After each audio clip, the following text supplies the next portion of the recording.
পথ আপনি আটকেছে, কি বলবেন? পথ আটকাবে, পথ আটকানোটা খুব স্বাভাবিক, কিন্তু আমরা আমাদের লক্ষ্যে পৌঁছাবো এটা আমাদের শেষ দাবি। আগেও বলেছি, এখনো বলছি। আজকে আমাদের সাক্ষাৎ প্রার্থনা করেছি, সাক্ষাৎ আমাদের চাই, এটা আমাদের শেষ কথা।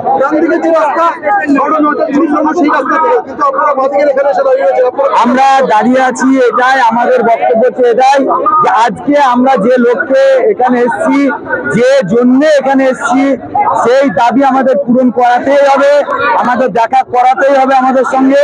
আমরা দেখা করতে চাই। আমাদের একটাই দাবি, রিভিউ থেকে কালকে সুপ্রিম কোর্ট তুলছে, যে কোনো মূল্যে রিভিউ পিটিশন থেকে আমাদের চাকরি ফিরিয়ে আনতেই হবে। দেখা যাক, কথা বলি কতক্ষণ আটকায় বা কি কথা বলতে চাইছি। কথা বলে যদি রাজি হয় ভালো, দেখা না করলে আমাদের কাছে আজকে কোনো ব্যারিকেড নয়, আমরা মার খেতেও রাজি আছি। আমরা যা কিছু আমাদের উপর ইয়ে হোক, আমরা নিশ্চয়ই এগোবো, রাজি হোক ওনারা, এটাই চাই। দেখি কথাবার্তা বলি, নির্ধারিত রুট করে রেখেছে ময়দান মেট্রো স্টেশন সংলগ্ন ডান দিকের রাস্তা ধরে, সেটাই আমাদের এখন কথাবার্তা হয়নি। ওনারা কি বলতে চাইছে, ওনাদের কথা বলতে চেয়েছেন, আমরা কথা বলবো। আমাদের দাবি একটাই যে আমাদের দেখা করাতে হবে। আজকে আমরা না দেখা করে যাব না এবং না দাবি আদায় করে যাব না। আমরা সিএম এর সাথে দেখা করতে যাইছি, এটাই আমাদের ডিমান্ড।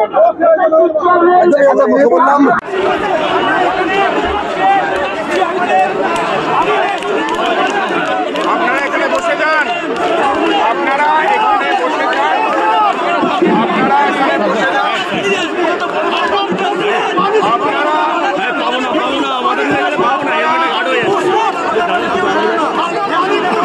আপনাদের যে নির্দিষ্ট জায়গা বলা হয়েছিল আপনারা সেটা থেকে এদিকে চলে আসছেন, আপনারা এদিকে আসবেন না, আপনারা এখানে শান্ত হয়ে যান। আপনাদের যে নির্দিষ্ট জায়গা বলা হয়েছিল, আপনাদের নেতৃত্বের সাথে যে কথা হয়েছিল, আপনারা সেই কথাটা অবলম্বন করুন। আপনারা কিন্তু অন্য রুটে এসেছেন, আপনারা শান্তিপূর্ণভাবে আপনাদের আন্দোলনটা রাখুন। আপনাদের যে নির্দিষ্ট রাস্তায় যাওয়ার ছিল, আপনাদের নেতৃত্ব কথা হয়েছিল, আপনারা সেটা দিকে না এসে আপনারা অন্য দিকে এসেছেন। আপনারা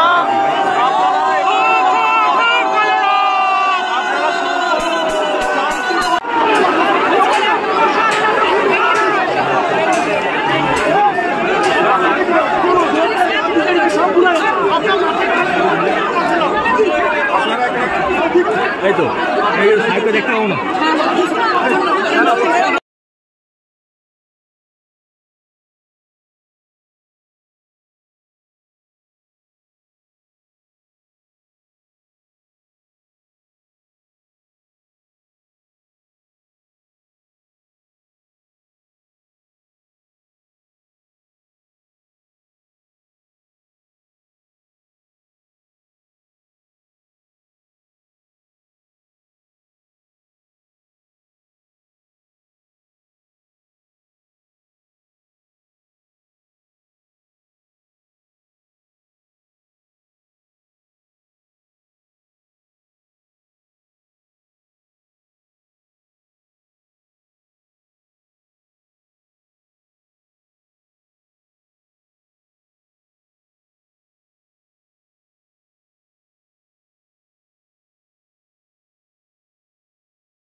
অবশ্যই আজকে তো বলতে বাধা নেই।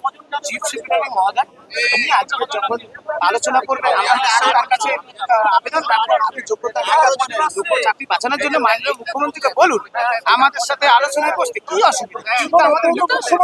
যদি সমাধান সূত্র না বেরোয়, দেখা করতে চেয়েছি, যদি সেখানে তো মুখ্য সচিবের সঙ্গে দেখা করো, মুখ্য সচিবকে দেখা করার জন্য নিয়ে যাচ্ছেন। আমরা প্রাথমিক পর্যায়ে রাজি হয়েছি, আমাদের কোনো আপত্তি নেই, কিন্তু মুখ্যমন্ত্রীর সাথে দেখা করে আমরা ছাড়বো যে আমাদের যদি ওএমআর এর ভিত্তিতে অযোগ্য চিহ্নিত হতে পারে, যোগ্য কেন হবে না? এই তালিকা নিয়ে সুপ্রিম কোর্টে যান, সব যোগ্যদের চাকরি বেঁচে যাবে। কিসের পরীক্ষা? নিন না, অযোগ্য যারা চিহ্নিত হয়েছে তাদেরকে পরীক্ষা নিন না, দিন না চাকরি, আমাদের নতুন চাকরি প্রার্থীদের দিন না চাকরি। অবস্থান তো আপনারা বিজেপি আসা পর্যন্ত চলবে, চলবে, চলবে, অবস্থান থাকবে।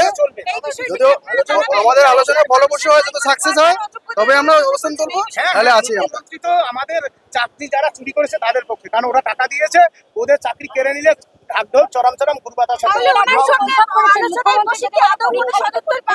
মুখ্যমন্ত্রী বললে তো হবে না, আইন আছে না, এই আইনের উপর ভিত্তি করে ইন্দিরা গান্ধীর প্রাক্তন প্রধানমন্ত্রী জেল হয়েছিল। মুখ্যমন্ত্রী আইনের বাইরে কিছু যেতে পারবে না। আমরা আইনটা বুঝি বলে এত শক্তি সমর্থন নিয়ে আমরা কথা বলি।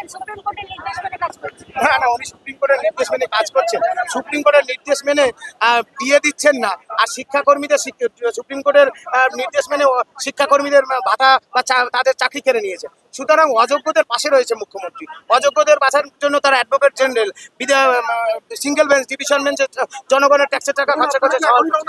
হ্যাঁ, রওনা।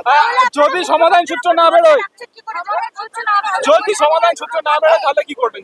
যদি সমাধান সূত্র না বেরোয় তখন দেখা যাবে, দেখা যাক না। আছে যেখানে রাস্তা শেষ হয় সেখান থেকে আবার রাস্তা শুরু হয়। আমরা সত্যের পথে আছি বলেই তো সাহস নিয়ে ডাক মেরে দাঁড়িয়ে আছি। হ্যাঁ হ্যাঁ,